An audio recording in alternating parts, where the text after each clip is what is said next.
Bapak Ibu, Gus Nyai dari Kopontren. Selamat pagi, Assalamualaikum. Pada pagi hari ini kita akan berdiskusi nggih, tentang bagaimana cara mengelola koperasi dengan baik. Nah, di sini Bapak Ibu, apakah berdirinya tahun berapa semua nggih? Kalau boleh tahu ini yang hadir pada pagi hari ini. Berdiri tahun berapa Mas Rehan, teman-teman ini Mas Rehan? Campur, Pak. Jadi saya di grupnya dari tahun 2000 sampai 2025 dikirim semua. Oh, nggih. Berarti ini sudah ada yang pengalaman ya, yang 2021 berdiri juga sudah menjalankan usaha dan juga ada yang baru ya yang bergabung pada pagi hari ini. Nah, Bapak Ibu yang saya hormati, koperasi ini merupakan badan hukum yang difokuskan untuk profit oriented. Koperasi ini levelnya hampir sama dengan PT atau perseroan terbatas. Cuman perbedaannya antara koperasi dengan PT, kalau koperasi ini merupakan perkumpulan orang yang bersatu menjalankan kegiatan usaha bersama-sama. Nah, sedangkan kalau PT itu adalah perkumpulan modal. Yang berkumpul adalah modalnya untuk menjalankan usaha. Nah, badan hukum di Indonesia itu ada 4. Yang pertama, koperasi. Yang kedua, PT. Yang ketiga, itu adalah yayasan. Dan yang keempat adalah perkumpulan. Nah, untuk yayasan dan perkumpulan, itu badan hukum yang berfokus pada kegiatan sosial dan keagamaan. Nah, pasti pondok pesantrennya Bapak Ibu semua ada yang punya yayasan, ada yang belum. Nah, yayasan ini merupakan badan hukum yang terpisah dengan perorangan. Nah, badan hukum ini ibaratnya itu seperti kendaraan Bapak Ibu. Kendaraan yang digunakan untuk mencapai tujuan. Nah, tujuan untuk koperasi ini adalah mendapatkan keuntungan demi meningkatkan kesejahteraan para anggotanya. Nah, beda dengan PT. Kalau PT adalah tujuannya untuk meningkatkan nilai saham dan mendapatkan keuntungan sebesar-besarnya bagi para pemilik modal. Seperti itu. Nah, azas yang dipakai dalam mengelola koperasi dan juga PT juga berbeda. Untuk PT, azas pengelolaannya itu berdasarkan sistem kapitalisme, di mana pemilik modal tertinggi yang memiliki suara terbanyak, di mana prinsipnya adalah one share, one vote. Semakin banyak modal yang dimiliki dalam sebuah PT, maka dia yang paling banyak mengontrol. Tapi kalau di koperasi, itu sistemnya demokrasi ekonomi, di mana setiap anggota yang bergabung itu memiliki suara yang sama dalam mengambil keputusan dalam koperasi. Nah, bagaimana cara mengelola koperasi dengan baik? Itu ada tips and triknya Bapak Ibu. Saya jelaskan secara sederhana saja biar lebih mudah untuk diaplikasikan di koperasi masing-masing.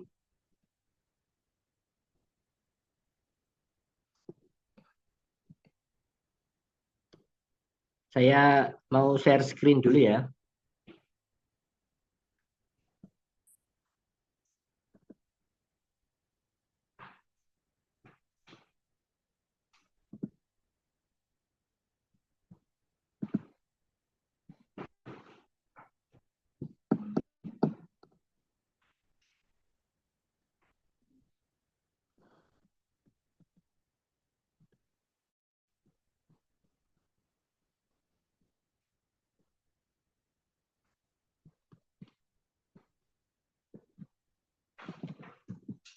Share screen-nya sudah masuk Bapak Ibu? Belum, Pak. Masih Mam, Sudah belum. masuk? Di Belum saya masuk masih nih. berputar proses. Oke. Mas Rehan bisa dibantu share screen Mas Rehan? Sebentar Pak Imam.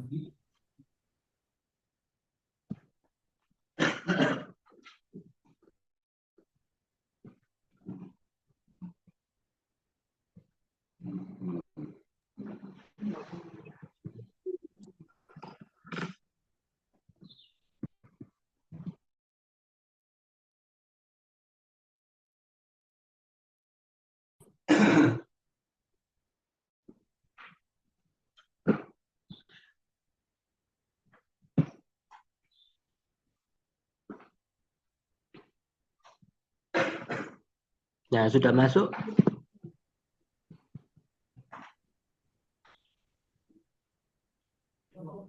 Sebentar Pak Imam.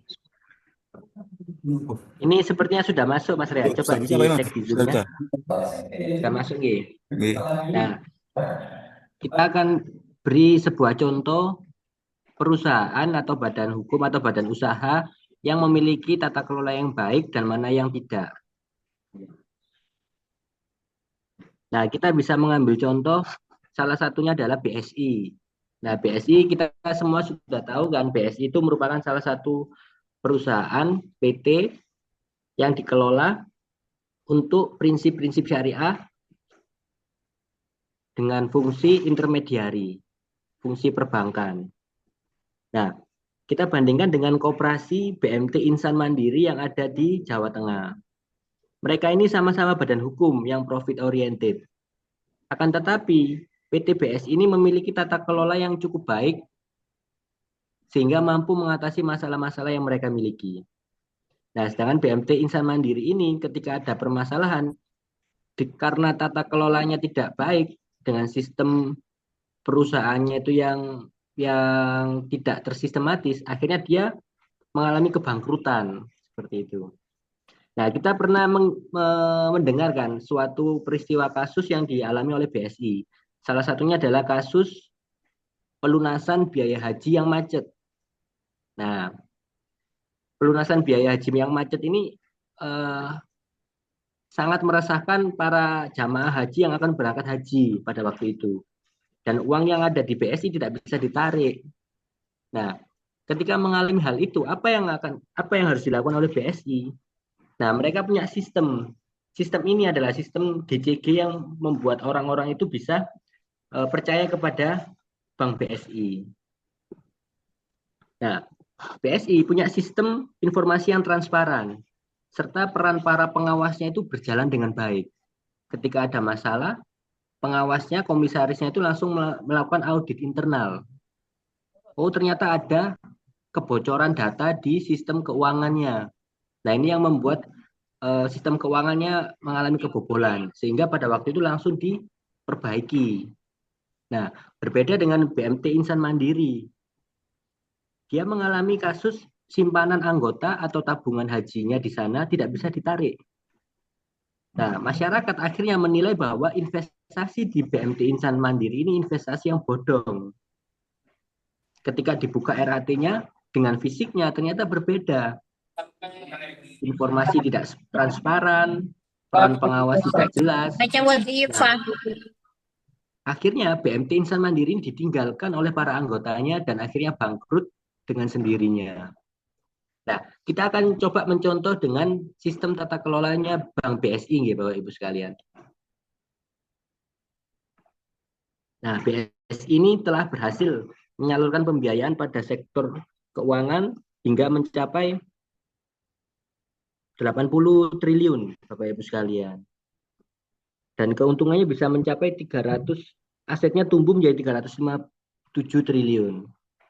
Nah, banyak sekali dana yang dihimpun dari masyarakat melalui Bank BSI ini. Karena apa, Bapak Ibu? Karena dasar kepercayaan. Nah, ini sahamnya juga meningkat karena tata kelola yang dikembangkan oleh BSI ini sangat baik. Nah, kunci sukses keberhasilan BSI adalah GCG atau Good Corporate Governance. Di sini tingkat kepercayaan daripada masyarakat kepada BSI mencapai 90%. Skornya mencapai 90. Apa saja tipsnya yang dilakukan oleh BSI? Yang ada garis putus-putus ungunya ini yang dikembangkan oleh BSI. Jadi BSI itu memastikan para pemegang saham ini kalau di koperasi sama seperti anggota. Jadi BSI itu menyampaikan hak-hak para pemegang saham dengan pasti. Tidak ada manipulasi, tidak ada penipuan. Jadi semua haknya disampaikan dengan baik kepada para pemegang saham. Yang kedua, perlakuan setara kepada pemilik pemegang saham. Nah, memang ada beberapa PT itu yang tidak menghargai pemegang saham minoritas. Tapi bagi BSI, semua pemegang saham diberikan perlakuan yang sama. Dan yang ketiga adalah peran pemangku kepentingan. BSI ini kepada para nasabahnya, khususnya para agen-agen haji, dia sangat baik hubungannya untuk menjalin kepercayaan untuk menyimpan di BSI. Nah, yang keempat yang perlu diperhatikan adalah BSI mengungkapkan dan menyampaikan informasi setransparan mungkin. Nah, itulah Bapak Ibu, kunci daripada GJK yang baik itu adalah transparansi dari kegiatan usaha yang dilakukan oleh Kopontren. Dan yang kelima adalah adanya tanggung jawab dari direksi dan juga Dewan Komisaris. Kalau di koperasi, direktur itu sama seperti pengurus Bapak Ibu. Jajaran direksi sama dengan pengurus, sedangkan Dewan Komisaris adalah pengawas. Nah, masing-masing perangkat organisasi ini dijalankan dengan baik. Kalau seandainya jenengan Kopontren ini sudah punya jajaran pengurus dan juga jajaran pengawas, diharapkan pengurus dan pengawas ini berjalan dan bekerja dengan semestinya. Nah, kalau Bapak Ibu punya tata kelola yang baik, manfaatnya banyak Bapak Ibu. Yang pertama, ketika tata kelola usaha Anda itu baik, masyarakat yang ada di sekitar ini akan percaya. Selain daripada itu, kalau seandainya Kopontren ini dikelola dengan transparan, tidak menutup kemungkinan kiai jenengan itu atau alumni dari pesantren jenengan itu untuk investasi ke Kopontren jenengan. Nah, dengan tata kelola yang baik ini, jenengan juga bisa menarik anggota baru. Masyarakat-masyarakat sekitar yang punya produk bisa dibantu dijualkan di Kopontren. Kemudian operasional bisnis yang efisien dan juga keuntungan ekonomis yang panjang. Kalau perpaduan antara prinsip koperasi dan GJG, jika dipadukan, akhirnya bisa melahirkan koperasi yang memiliki tata kelola yang baik.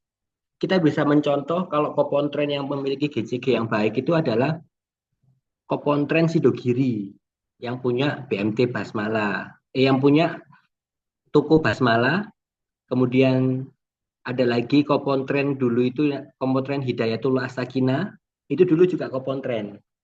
Dan yang terdekat itu dan saat ini masih menjadi Kopontren itu adalah Kopontren Sunan Derajat. Nah, Kopontren Sunan Derajat ini mereka memberikan sistem yang sangat transparan. Sistem yang bisa diakses dan dilihat oleh semua anggotanya. Nah, untuk sederhananya Bapak Ibu, sebelum kita membuat sebuah sistem, kita harus memperbaiki perangkat organisasinya terlebih dahulu. Rahasia daripada GJG kalau di PT itu adalah RUPS berjalan dengan lancar. Nah, kalau di dalam koperasi tentunya rapat anggota harus berjalan dengan baik. Kalau kita mau mengelola koperasi dengan profesional seperti PT, kita harus menjalankan rapat anggota dengan sungguh-sungguh. Di dalam rapat anggota dibahas semua kebijakan-kebijakan yang sangat penting terkait investasi, terkait pemasaran produk, bahkan terkait harga produk yang dijual juga perlu disampaikan dalam rapat anggota. Nah, kemudian struktur Dewan Komisaris juga harus berjalan.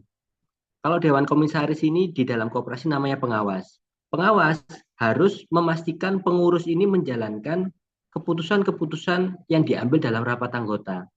Menjalankan semua sistem dengan transparan dan akuntabel. Agar tidak ada kesempatan untuk melakukan penggelapan. Seperti itu Bapak Ibu. Dan selain daripada itu, kalau seandainya pengurus ini mengalami kesulitan, pengawas juga bisa memberikan arahan dan juga masukan untuk menyelesaikan permasalahannya. Jadi kalau bisa pengawas yang ada di dalam Kopontren itu jangan hanya nama saja Bapak Ibu. Kalau bisa disampaikan secara berkala 3 bulanan itu menjalankan fungsi pengawasannya, memeriksa produksinya, memeriksa laporan keuangan, bahkan kalau bisa memeriksa pangsa pasar, target pasar. Nah, itu nanti hasil pemeriksaannya disampaikan kepada pengurus untuk perbaikan, seperti itu. Nah, direksi sebagai direksi atau pengurus itu punya kewajiban untuk mengelola usaha dengan baik, menyusun rencana kerja, dan pada akhirnya di setiap tahun menyusun laporan pertanggungjawaban yang akan disampaikan dalam rapat anggota. Nah, ini kalau di dalam koperasi, kalau jenengan ingin mengelola dengan baik, 3 hal yang harus dilakukan Bapak Ibu. Secara sederhananya, jenengan harus menyelenggarakan rapat anggota dengan baik, dengan benar, sesuai dengan fungsinya. Nah, di dalam rapat anggota ini wajib diambil keputusan-keputusan penting. Dan kalau bisa, ketika rapat anggota, jenengan meminta partisipasi sebagai pengurus ya, jenengan sebagai pengurus meminta partisipasi anggota untuk meningkatkan usaha bersama. Karena kembali lagi, koperasi ini adalah usaha bersama. Jangan sampai yang jalan hanya pengurusnya sendiri. Pengawas dan anggota yang lain tidak berjalan dengan baik. Itu tidak akan bisa berhasil Bapak Ibu. Jenengan mending membuat usaha perorangan daripada membuat koperasi kalau jenengan pengurus berjalan sendiri. Karena kalau jenengan sudah berbadan hukum koperasi, ibaratnya jenengan itu sudah punya base. Base yang bisa menampung banyak orang untuk mencapai tujuan. Nah, base-nya ini punya kewajiban membayar pajak setiap tahun. Pajak penghasilan. Nah, oleh sebab itu, kalau jenengan sudah punya badan hukum koperasi, mau nggak mau harus segera dijalankan. Kalaupun tidak bisa menjalankan dengan optimal, kita perlu berkonsultasi dengan pembina. Minta bantuan ke Gus Govirin, mengembangkan usaha yang baik bagaimana, membuat produk yang efisien bagaimana. Bahkan kalau mau kesulitan menjual, langsung jenengan tanyakan kepada Mas Randy atau Gus Govirin untuk dibantu pemasarannya. Nah, poin kedua yang harus diperhatikan ketika mengelola usaha, pengurus harus menyusun rencana kerja Bapak Ibu. Dalam sistem manajemen, ada 4 hal yang harus dilakukan. Yang pertama adalah planning, kemudian organizing, ketiga adalah actualizing, mengaktualisasikan, dan yang keempat adalah mengontrol atau mengevaluasi. Nah, pengurus punya tugas untuk melakukan perencanaan. Perencanaan apa yang akan dilakukan selama 3 tahun. Targetnya apa? Kalau seandainya mau membuat produk, jenengan buat perincian. Perincian mulai dari pasar. Di daerah jenengan ini mau menyasar pasar apa? Ada salah satu kopontren yang bagus, dia ibaratnya punya survival yang tinggi. Meskipun modal yang diberikan terbatas, dia mampu melihat potensi pasar. Ini kalau nggak salah itu kopontren yang ada di Bojonegoro, daerah mana ya? Daerah hutan pokoknya, daerah desa-desa itu. Nah, mereka itu melihat kondisi pasar yang eh, cukup jauh dari keramaian, tapi di sana kebutuhan untuk satu produk itu kesulitan untuk dipenuhi. Salah satunya adalah produk tempe, Bapak Ibu. Nah, akhirnya Kopontren ini dengan modal yang diberikan, hibah yang diberikan itu membuat kulaan kedelai langsung. Terus kita kulaan kedelai aja, kita proses membuat tempe untuk memenuhi kebutuhan pondok dan juga kebutuhan pasar di sekitar pondok. Nah, akhirnya tempe ini bisa sustain sampai sekarang. Dengan modal sedikit, dia kelola dengan potensi pasar yang ada, dia mampu survive, bahkan akan tumbuh terus ini produksi tempenya. Nah, di situ adalah salah satu fungsi daripada pengurus untuk merencanakan bisnisnya. Nah, setelah itu barulah pengurus mengelola usaha dengan akuntabel dibantu dengan pengawasan dari para pengawas. Nah, 3 hal ini kalau dijalankan Bapak Ibu, insya Allah koperasi jenengan bisa sustain 10 sampai 30 tahun ke depan. Oke, sampai di sini ada yang ditanyakan Bapak Ibu? Mungkin ada kesulitan-kesulitan yang dialami ketika mengelola koperasi, monggo. Kita buka langsung sesi tanya jawab sambil mengalir nih.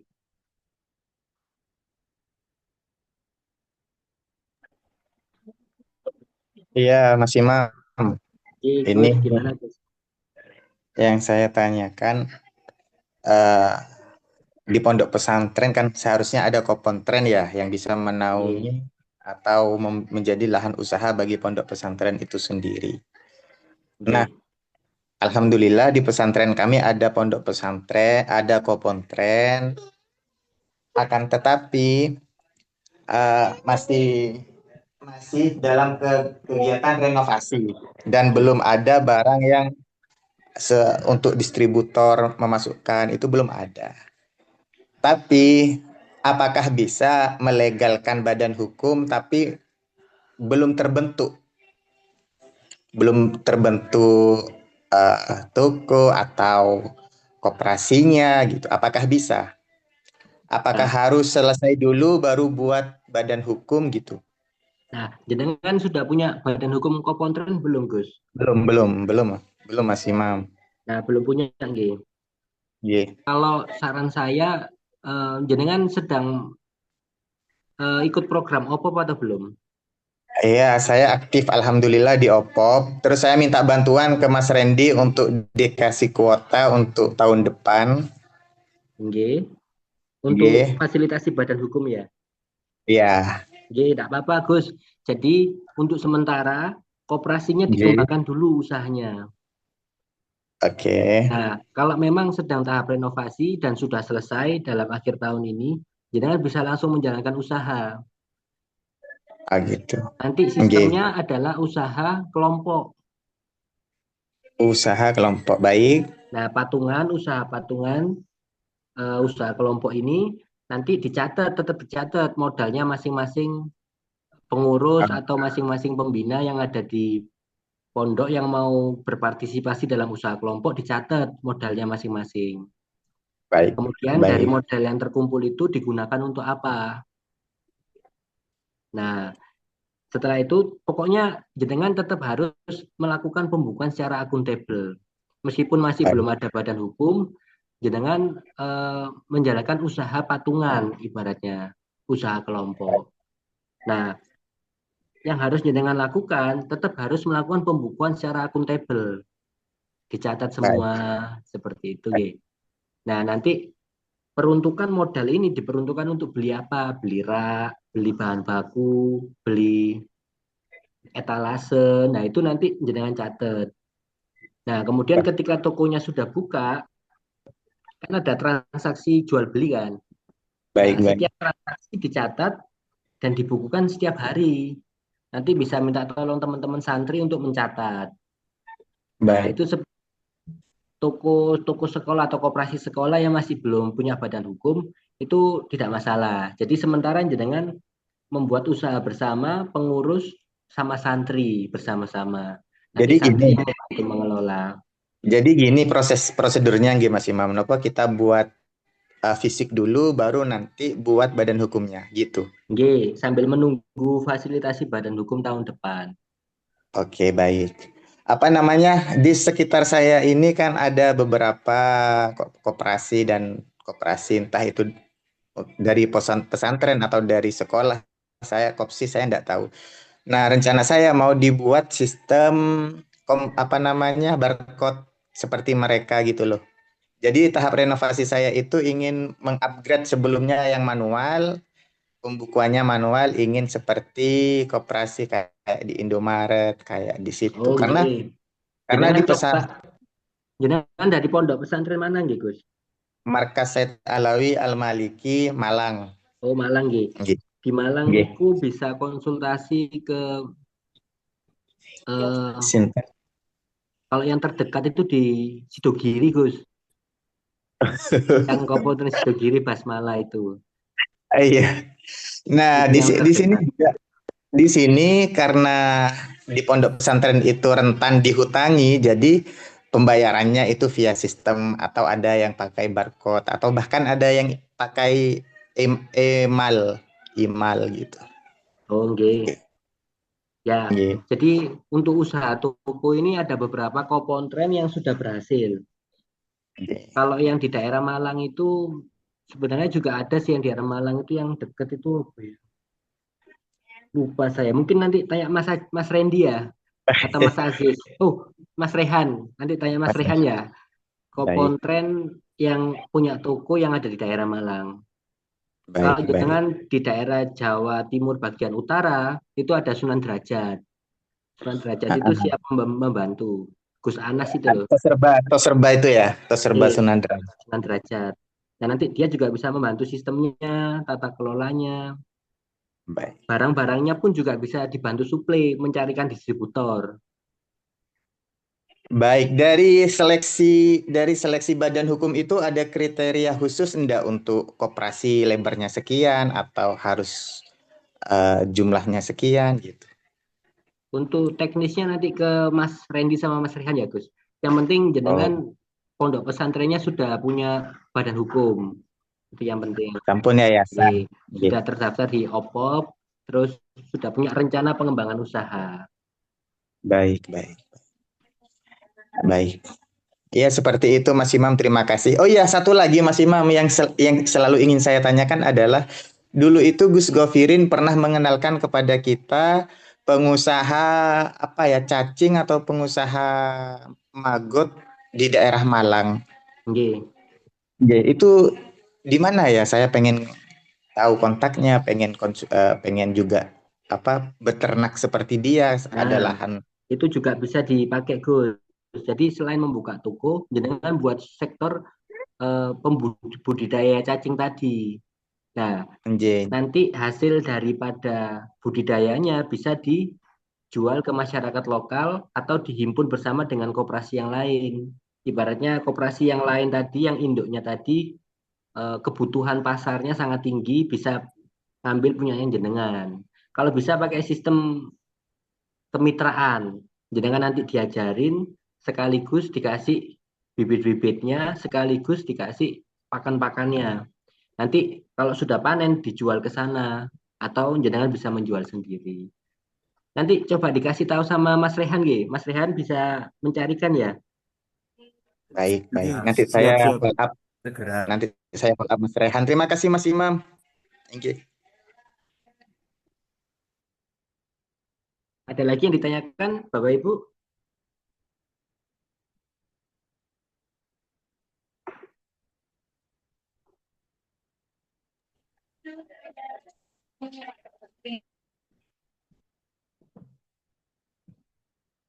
Monggo Bapak Ibu yang sudah punya badan hukum, mungkin sudah punya badan hukum, sudah mendirikan, terus belum menjalankan operasional, ada kesulitan, mungkin bisa konsultasi langsung, atau mungkin bingung belum tahu caranya melakukan rapat anggota.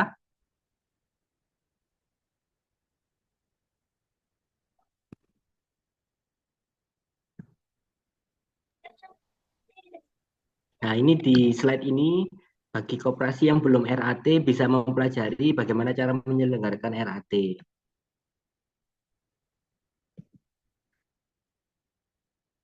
Nah, ini sekilas nih, Pak, dari Gus yang dari markas tadi, ini gambaran badan hukum di Indonesia. Oke. Ketika punya badan hukum, jenengan ini badan usahanya terpisah dengan kekayaan pribadi. Jadi keuntungannya Bapak Ibu, ketika koperasi atau PT yang jenengan dirikan itu mengalami kerugian, kerugiannya hanya terbatas pada modal yang disetor saja. Nah, itu perbedaannya badan hukum dengan badan usaha yang tidak berbadan hukum. Kalau seandainya jenengan punya CV atau usaha patungan yang jenengan ceritakan tadi, kalau seandainya ada kerugian, kerugiannya itu akan ditanggung sampai ke kekayaan pribadi para pendirinya. Nah, akan tetapi kalau jenengan punya badan hukum, Jenengan ibaratnya mempunyai seorang anak. Nah, kekayaan anak dan bapaknya ini akan dipisahkan. Kekayaan antara PT dan koperasi dengan pendirinya akan dipisahkan. Jadi, tujuannya adanya badan hukum ini untuk melindungi para pendiri. Kalau seandainya badan hukum ini mengalami kerugian, para pendiri ini hanya menanggung sebatas modal yang disetor saja. Seperti itu. Nah, kelebihan yang kedua daripada badan hukum adalah badan hukum ini sama seperti manusia biasa. Dia merupakan subjek hukum. Tanpa ada jenengan, badan hukum ini bisa berjalan. Badan hukum bisa menjalankan kegiatan bisnis, bisa melakukan jual beli, bisa order, bisa pinjam ke bank, bisa menggunakan fasilitas-fasilitas publik untuk persewaan gedung dan lain sebagainya. Bisa pakai atas nama badan hukum jenengan. Nah, badan hukum ini secara kelembagaan dia punya yang namanya otonomi atau kemandirian. Dia punya kewenangan untuk mengatur dirinya sendiri tanpa ada intervensi dari orang lain atau badan hukum lain. Nah, oleh sebab itu, badan hukum ini bagi komponen-komponen yang sudah punya badan hukum harap dimanfaatkan dengan baik. Ibaratnya begini Bapak Ibu, ada sebuah istilah, seorang pelaku usaha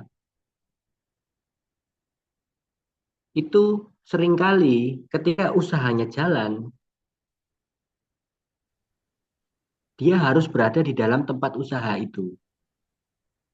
Tapi ketika dia berhenti, sakit, atau liburan, usahanya akan berhenti juga. Kalau jenengan sebagai usaha perorangan. Karena jenengan harus terlibat dalam usahanya. Akan tetapi, kalau sebuah badan hukum, pendirinya ini tidak harus terlibat langsung dengan usaha. Dalam sebuah PT atau koperasi, usahanya bisa terus berjalan, para pendirinya bisa jalan-jalan Bapak Ibu. Bisa survei pasar, bisa belajar ke luar negeri, bisa belajar ke perusahaan lain. Tapi usahanya tetap jalan, karena dia adalah badan hukum. Nah, badan hukum ini tentunya punya perangkat di dalamnya yang bisa berjalan dengan sendirinya. Oleh sebab itu, gimana roda-rodanya badan hukum ini bisa berjalan? Jenengan harus membuat sistem. Sistem dengan 3 hal tadi. Rapat anggota, pengurus dan pengawas berjalan, dan juga karyawan yang menaati SOP perusahaan. Seperti itu Bapak Ibu. Terus.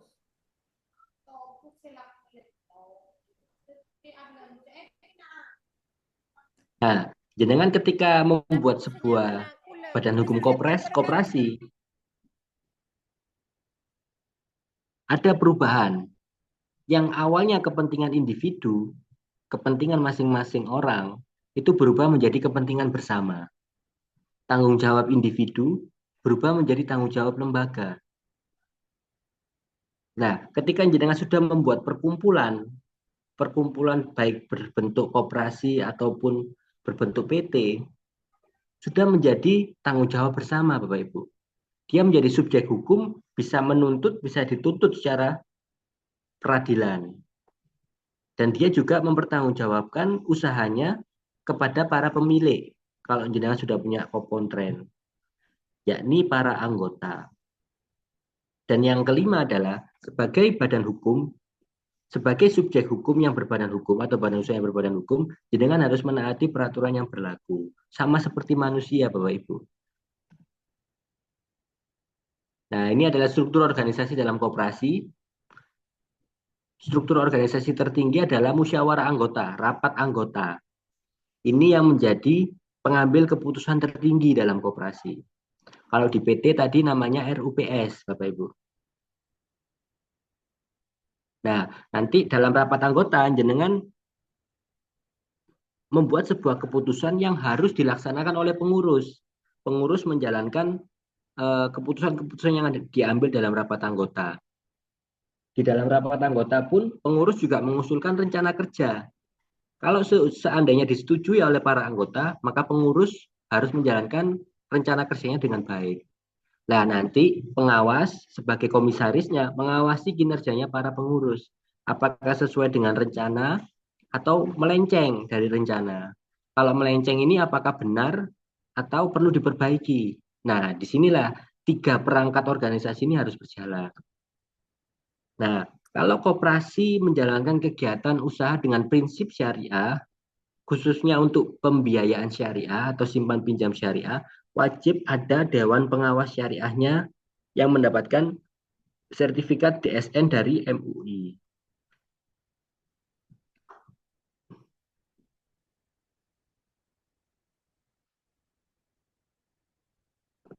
Nah, rapat anggota adalah perangkat organisasi koperasi yang memegang kekuasaan tertinggi di dalam pengambilan keputusan di koperasi.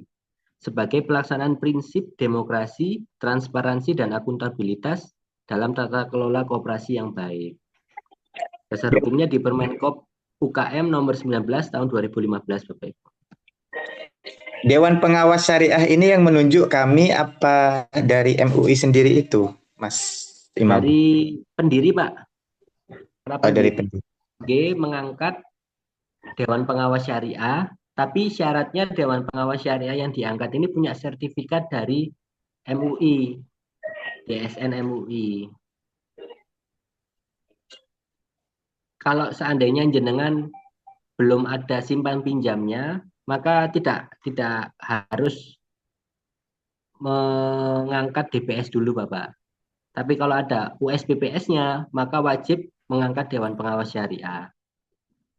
Kalau masih bergerak di sektor real, seperti toko atau budidaya cacing kayak yang disampaikan tadi, maka hanya rapat anggota pengurus dan pengawas saja.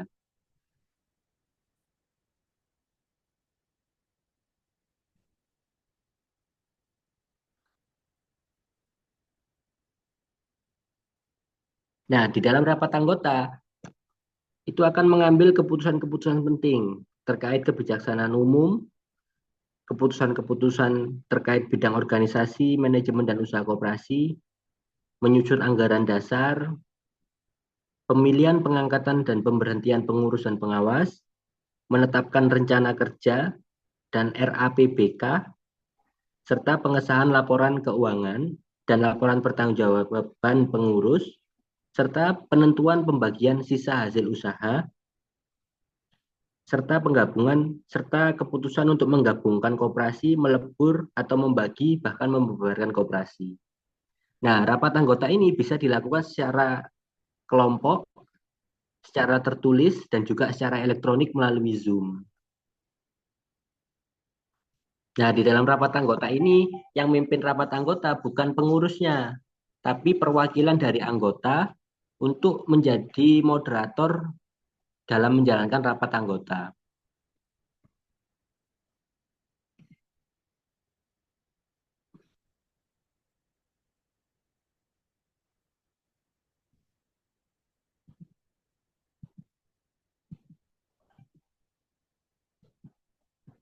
Nah, bagi koperasi yang tidak melaksanakan rapat anggota, nanti bisa mendapatkan sanksi, Bapak Ibu. Dapat teguran dari pengawas koperasi. Kalau 2 tahun belum RAT juga akan grade-nya turun menjadi C2. Bahkan kalau 5 tahun berturut-turut atau 3 tahun berturut-turut tidak melakukan rapat anggota, bisa diusulkan untuk dibubarkan koperasinya atau dinonaktifkan, Bapak Ibu. Nanti di sistem koperasi jenengan dianggap sudah mati seperti itu. Oleh sebab itu, jenengan secara rutin setiap tahun melakukan rapat anggota tahunan untuk melaporkan pertanggungjawaban pengurus dan pengawas serta menyusun pengambilan keputusan untuk rencana jangka pendek di tahun berikutnya. Minimal 1 kali setahun, Bapak Ibu, untuk rapat anggota tahunan. Nah, nanti rapat anggotanya itu disampaikan ke dinas, penyelenggaraannya paling lama 3 bulan setelah tutup buku, 6 bulan, Bapak Ibu, 6 bulan setelah tutup buku, dan nanti dilaporkan ke dinas 1 bulan setelah pelaksanaan rapat anggota. Halo, nang opo Mas?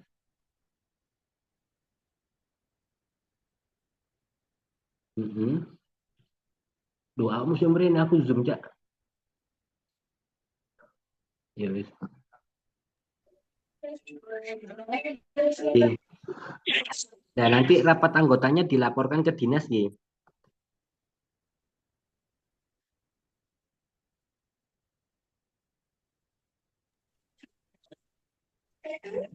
Di kolom obrolan itu ada beberapa pertanyaan Mas Imam sepertinya butuh dijawab kayaknya. Oke, kita diskusi mawon nggih.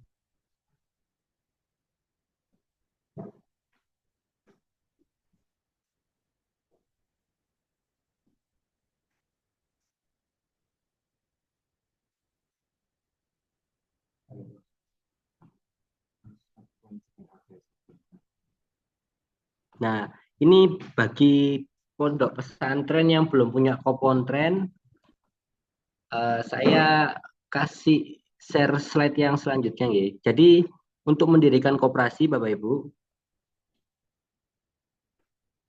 jenengan harus melakukan beberapa tahap. Yang pertama adalah jenengan melakukan rapat pendirian. Rapat pendirian minimal 9 orang Bapak Ibu. 9 orang yang sepakat menjalankan usaha bersama-sama dengan badan hukum koperasi sebagai tata kelolanya. Nah, nanti 9 orang ini menyelenggarakan rapat pendirian yang memutuskan usahanya apa saja.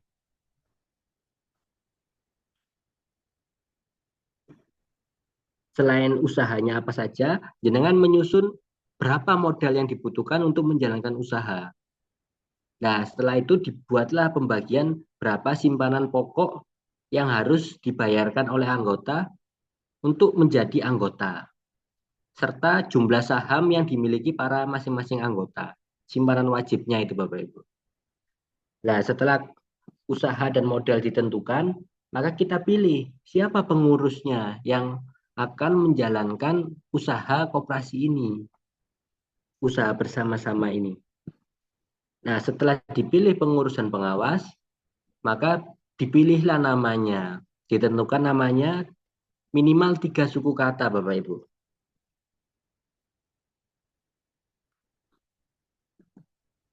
Minimal 3 suku kata yang tidak bertentangan dengan norma dan asusila, tidak boleh mengandung nomor. Kalau seandainya bentuknya nomor 08 gitu ya, 08, maka harus dirubah menjadi huruf 0, NOL, dan 8, DELAPN. Nah, kemudian harus mencerminkan kegiatan usahanya.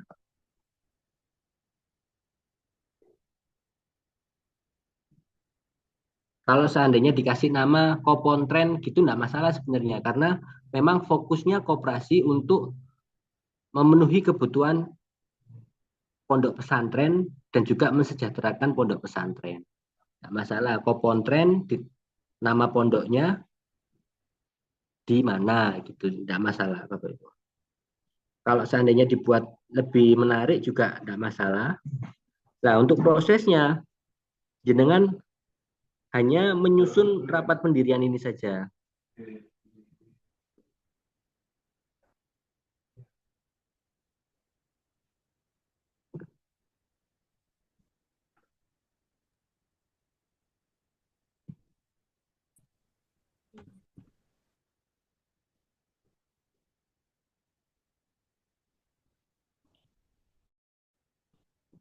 Sampun terlihat Bapak Ibu di share screen? Belum muncul Mas Imam, belum.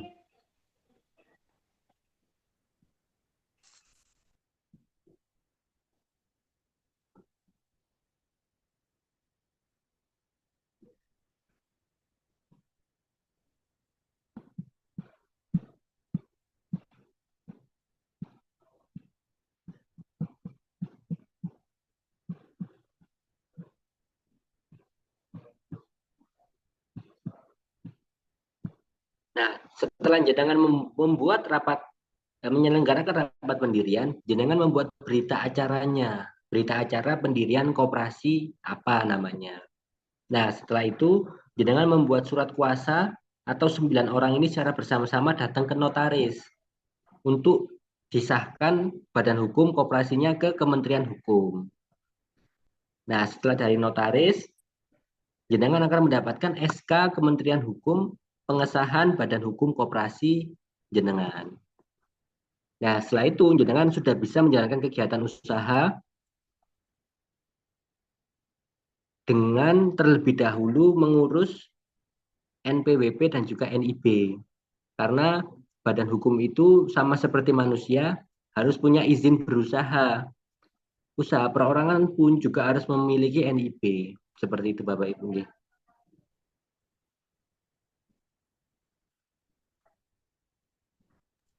Itu NPWP-nya untuk lembaga koperasi apa masing-masing anggota, Mas Imam? Itu lembaga koperasi Bapak. Oke. Jadi setelah badan hukum SK, badan hukumnya terbit, langsung disegerakan untuk mengurus NPWP dan juga NIB-nya. Kalau bisa berdirinya tahun depan aja Pak, Siap. sambil ikut fasilitasi badan hukum bagi yang belum punya gitu. Oh iya, saya ini apa minta kuota. Ini Mas Imam apa namanya? Saya kan sudah ada NIB. Kebetulan saya kemarin itu beberapa kali ikut OPOP, produknya dulu yang diunggulkan. Jadi NIB-nya itu nama produk, bukan nama lembaga koperasi ya. Apa harus buat lagi NIB-nya? Nah, jenengan kalau NIB-nya jenengan kan usaha perorangan gitu, sebagai Oke. produk unggulannya pondok. Ah, Nah, ah. itu melekat kepada jenengan, tanggung jawab dan juga keuntungan dan modalnya melekat pada jenengan. Nah, kalau seandainya jenengan ingin mengembangkan usaha lebih besar, bisa mengembangkan koperasi atau PT. Kalau koperasi pakai sistem demokrasi ekonomi kekeluargaan, kalau PT pakai sistem kapitalisme yang one share one vote. Nah, kalau jenengan memilih koperasi, jenengan mengajak 9 orang Bapak minimal. Mengajak 9 orang, tentunya pastikan mereka punya eh, punya 3 hal. Ya. Pertama, dia punya waktu, dia kober. Jadi ibaratnya kalau seandainya gantian seminggu mungkin sekali 2 kali untuk memantau kegiatan usaha atau menjalankan usaha. Iya, iya, iya. Nah, selain punya waktu, yang kedua dia punya kompetensi. Kompetensi dalam artian dia bisa melakukan pekerjaan sesuai dengan yang dibutuhkan oleh koperasi. Ibaratnya kemampuan untuk membuat produk, nah itu dijadikan anggota. Kemampuan untuk memasarkan, itu dijadikan anggota. Kemampuan untuk pembukuan, dijadikan anggota.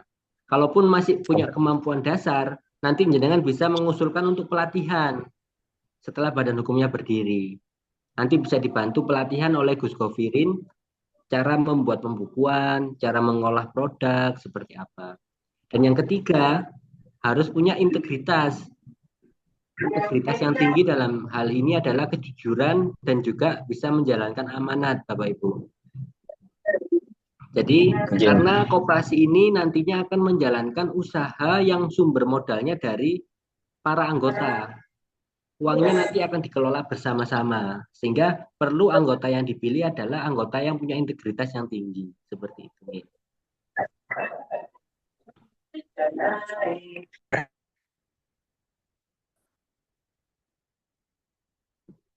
Nah, kemudian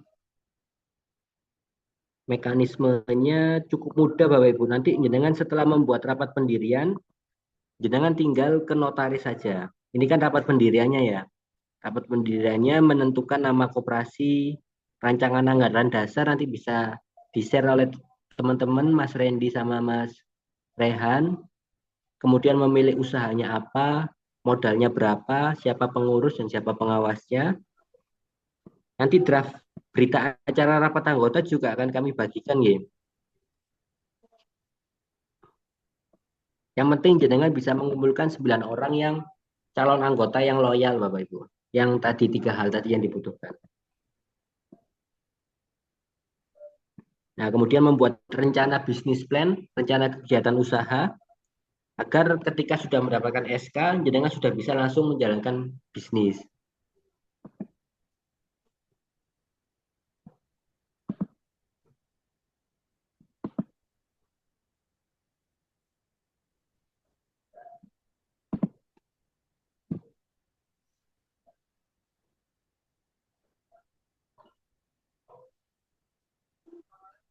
Nah, sampai di sini ada yang ditanyakan Bapak Ibu. Jadi prosesnya sangat mudah, jenengan melakukan rapat pendirian, membuat berita acara dan surat kuasa pendirian, kemudian dibawa ke notaris. Nah, nanti dari notaris dipesankan nama dan juga didaftarkan di SABH. Lalu Kementerian Hukum dan HAM akan mengesahkan badan hukum jenengan. Nah, setelah mendapatkan SK pengesahan, jenengan sudah bisa menjalankan kegiatan usaha dengan memiliki NIB terlebih dahulu. Mas Jadi Imam, cukup mudah. Oke? untuk lembaga yayasan ketika saya buat itu ada modal utama harus punya uang sekian. Kalau di sini enggak ya? Kalau jenengan punya USP, Pak, jenengan kalau punya unit simpan pinjam atau unit simpan pinjam syariah, Ya. jenengan harus punya modal minimal 500 juta. Oh gitu. Kalau jenengan menjalankan usaha toko atau usaha budidaya, jenengan buat rencana bisnisnya. Rencana bisnis beserta kebutuhan modal. Nah, itu yang jenengan jadikan patokan modal minimal. Seperti itu. Iya. Jadi kalau sektor real, yang penting usaha bisa jalan dulu dengan modal yang direncanakan tadi, rencana bisnisnya tadi. Kalau jenengan syukur-syukur sudah punya usaha sebelum mendirikan koperasi, jenengan tinggal penambahan modal untuk modal kerja. Jenengan sudah punya asetnya, sudah punya semuanya, sudah punya rak-raknya, atau sudah punya kandangnya kalau mau budidaya. Jenengan tinggal investasi di sana, investasi tambahan dari anggota yang lain, seperti itu. Nanti aset yang ada sebelum koperasi berdiri, jenengan investasikan sebagai simpanan wajib berupa barang. Seperti itu, nggih. Jadi simpanan atau nilai simpanan wajib yang dihitung langsung dirupiahkan menjadi aset sebagai modal usaha awal koperasi. Nah, nanti jenengan ketika mengajak anggota baru masuk, jenengan harus mewajibkan mereka menyetor simpanan pokok terlebih dahulu. Oleh sebab itu, simpanan pokok jangan terlalu besar sebagai syarat anggota baru untuk masuk. Yang penting bisa anggota ini bisa berkontribusi dengan mudah dengan simpanan pokok yang rasional, tidak terlalu kecil dan tidak terlalu besar. Dengan nanti usahanya toko sama budidaya itu nggih, Gus? Iya, rencana seperti itu. Seperti Nah, normal nanti produk pesantren lain. Terus ada lahan untuk peternakan, kita nggih. kan Nah, sebagai jenengan buat rencana bisnisnya dulu.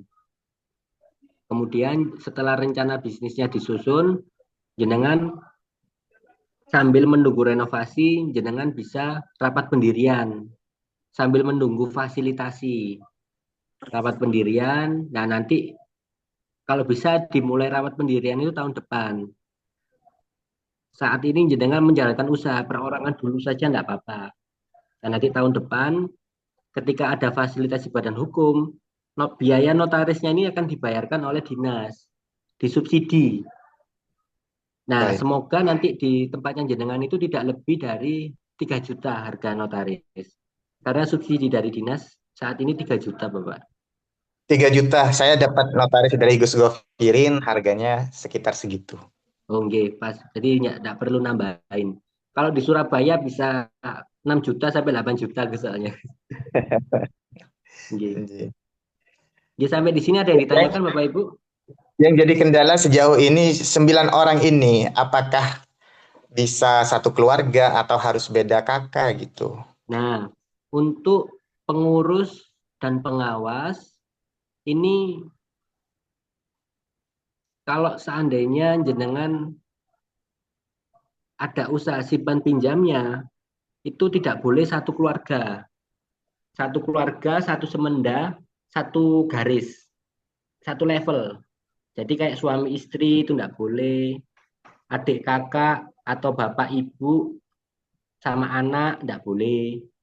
Jadi kalau sepupu masih boleh. Oh, Sepupu gitu.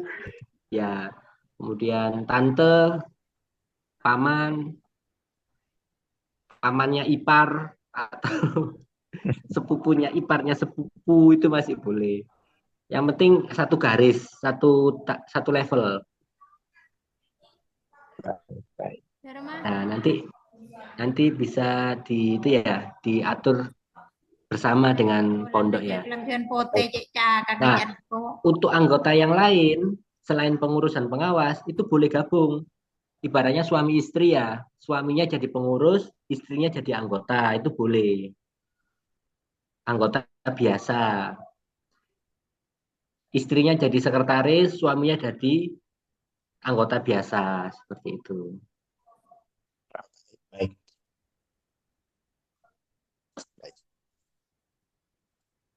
Ya, sampun, ada lagi yang mau ditanyakan, Bapak Ibu? Kalau tidak ada, saya kembalikan ke Mas Rehan, nggih. Semoga pondok pesantren jenengan dengan koperasi ini mampu mengembangkan produk-produk yang menghasilkan keuntungan dan kesejahteraan bagi pondok pesantren pada khususnya dan masyarakat pada umumnya. Amin. Sekian dari Amin. saya. Wassalamualaikum warahmatullahi wabarakatuh. Saya kembalikan ke Mas Rehan. Terima kasih Mas Imam.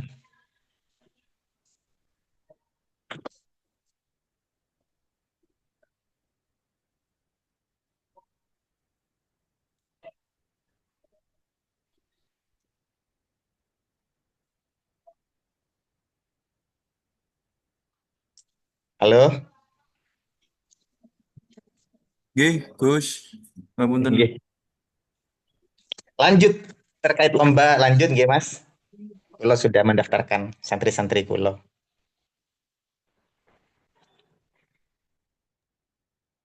Pak Imam sampun nggih, ngapunten Pak Imam. Sampun.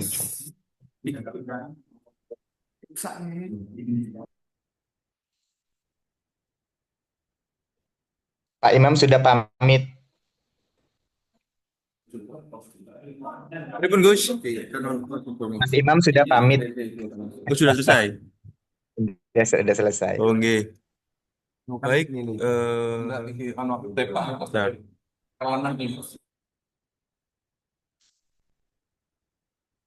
Ini di Malang Mas ya? Di Malang ya? Bukan Gus, ini yang di Surabaya, acara pemasaran. Oh, oke. Nggih, baik untuk alhamdulillah untuk klinik pop hari ini sudah selesai. Sekali lagi kami sampaikan terima kasih untuk Bapak Imam Adi Wijaya SM atas materi yang telah diberikan. Untuk materi nanti insya Allah kami kirim di grup dan juga di website. Baik, mungkin saya cukupkan untuk hari ini. Terima kasih untuk Gus Ning, Ustadz-Ustadz yang sudah menyampaikan hadir. Dan semoga kita dapat bertemu kembali di Link Up seri minggu depan. Matur nuwun, kami akhiri. Wassalamualaikum warahmatullahi wabarakatuh. Waalaikumsalam warahmatullahi wabarakatuh.